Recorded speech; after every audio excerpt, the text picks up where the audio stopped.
it's the weekend, and if it's the weekend, it's got to be Michael Snyder from the left coast.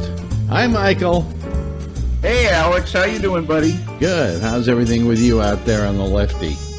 Oh, it's pretty good out here. You know, a little gray, but we're happy whether we're in LA or SF because the Warriors won. You know, a little NBA championship action is exciting for yours truly, but mostly I'm all movied out. And, you know, I've actually had the chance to see one of the best animated films in ages. And it opens this weekend, so let's just roll, okay? Okay. Get going. Inside Out, easily the best, most creative and exciting film from Pixar since Brad Bird's Ratatouille. And in my book, this is the best movie from director Pete Docter, who did Up and Monsters, Inc. And the beginning of Up, that basically in wordless visual form tells the story of a marriage, is maybe, up to that date, one of the most emotionally moving things that Pixar has ever done in their animated CGI existence. And now we have something that kind of rivals it in some ways. It's a look inside a prepubescent girl's head with her 5 basic emotions embodied in character form as they control her behavior from what they call headquarters. That's cute. The voices of the emotions are really well cast. Joy is Amy Poehler. Fear is Bill Hader.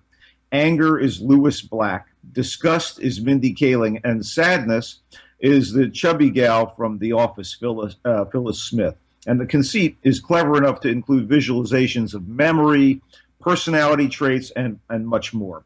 The drama and the humor is amped up because the girl is moving with her mom and dad from the Midwest to San Francisco, beautifully depicted, maybe the most beautiful depiction in animated history of San Francisco.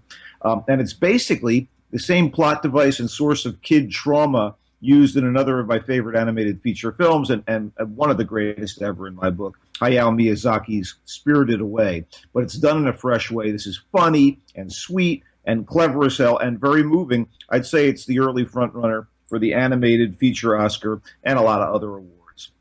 Inside Out.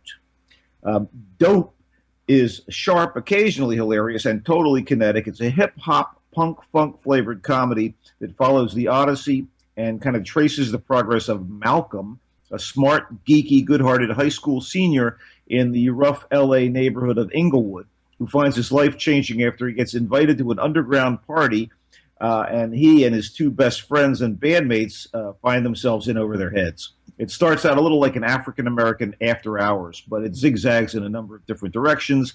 The local drug kingpin is calling the shots, and the gangster's hot girlfriend is offering temptation, and Malcolm, in the meantime, has to complete a treacherous task while at the same time acing an interview that might help him bust out of the ghetto and get into an Ivy League school. This is really good stuff. How good? At very least, it's a better film than Friday. Anyway, it's co-produced and narrated by Forrest Whitaker, written and directed by Rick Famuyiwa, who made Brown Sugar and The Wood, and Shemak Moore as Malcolm is a real find. He's very funny, very engaging, and Dope was very, very cool.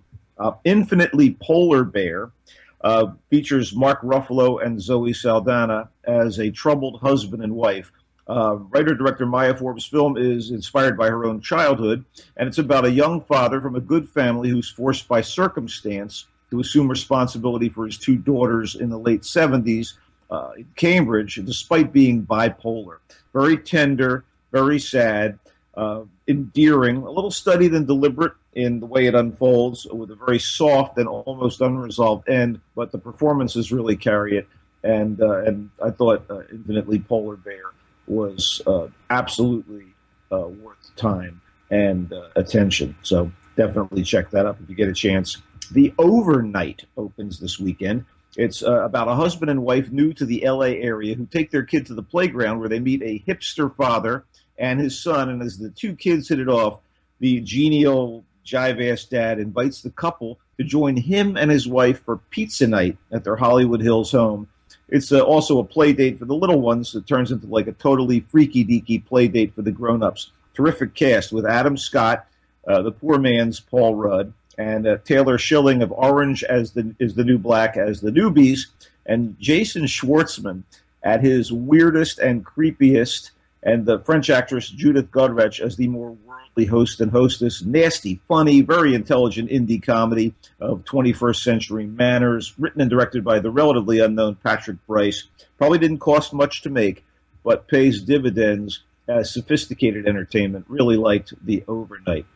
Quickly, Hippocrates, Diary of a French Doctor, is the César winner and a Cannes Festival favorite. It's a drama about the struggles of a junior doctor interning in the hospital ward where his father works, and I thought it was quite good, and it was funny and kind of twisted, and it shows that hospitals in France can be as problematic as they are over here, considering being understaffed and overtaxed, and all kinds of basic whimsical rules are set down, and doctors are under the gun as much as you'd ever imagine they would be. So you got the social situation, and you've got the kind of real insight into the French public medical system. Kind of cool stuff. Anyway, the guy who directed it is an MD himself, Thomas Lilty, and the performances are terrific, and the movie is kind of cool, man.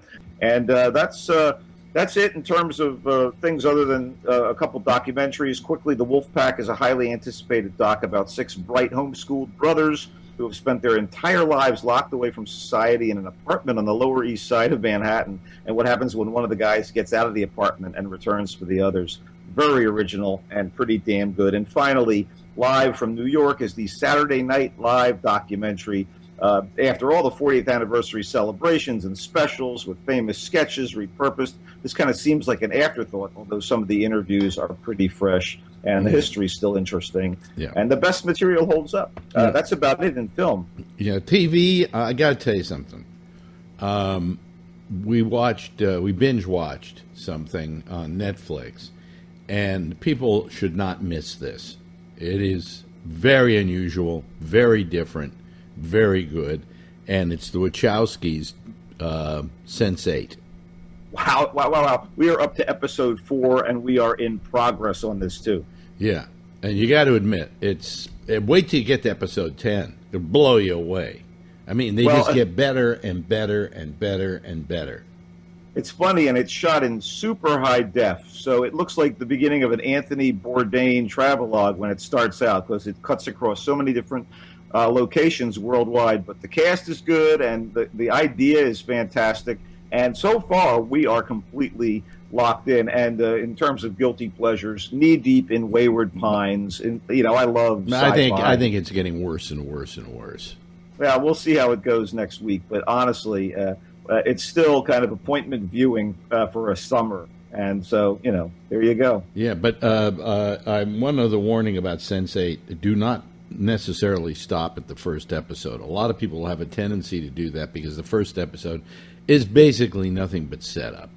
So I admonish just get through the whole thing. The ending isn't as powerful as I think it could have been, but it's still good, and it leaves itself open to another series.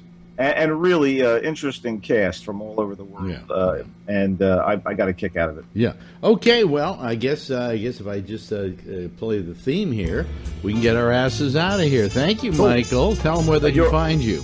I'm at Culture Blaster on Twitter, and you can stop by the Michael Snyder's Culture Blast page on Facebook, like it, and link to these programs and segments, and we'll catch you next time. Okay, see you next time. That's Michael Snyder. I'm Alex Bennett, and stay tuned for more right here on GabNet.